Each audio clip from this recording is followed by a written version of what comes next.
một miếng nữa hết, miếng nữa, miếng qua đánh ra miếng nữa hết. Đó rồi nó qua từ từ rồi. Rồi miếng ra nữa là nó lên lại qua lại chút.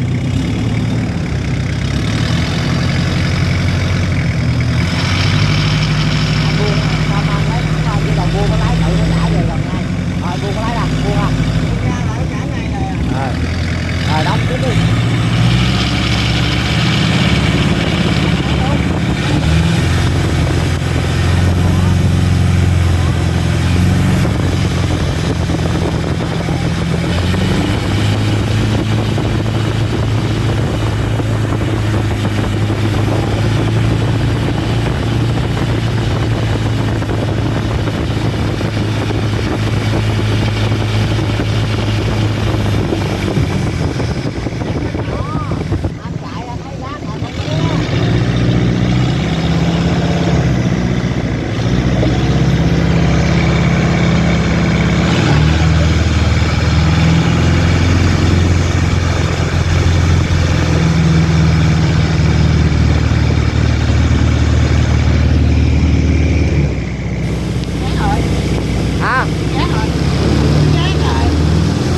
Lên lại coi.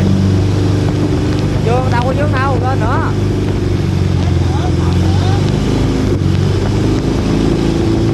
Dương ra rồi.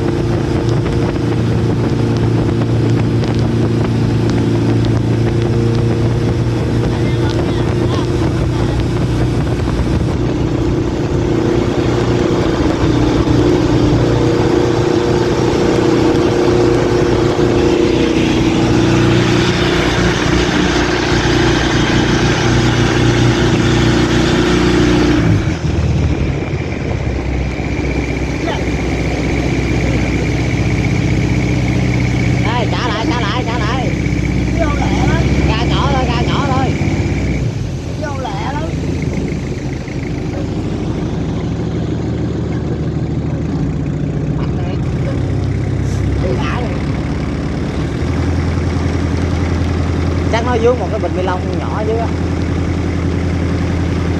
Mình chạy nó có một cái luồng không có rác mà. Qua mấy luồng rác anh muốn chắc kèo anh chạy vừa vừa thôi.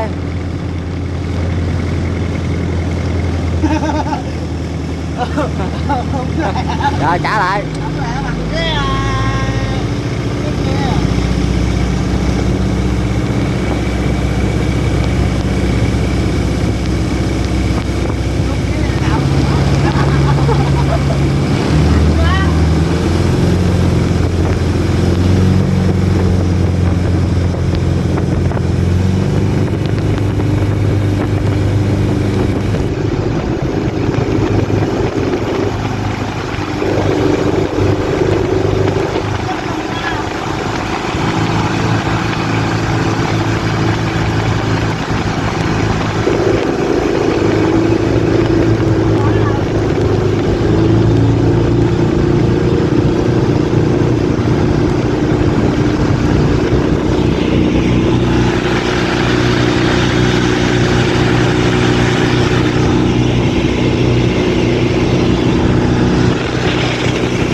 Vướng.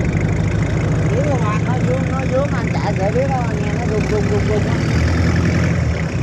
Nó vướng nhẹ.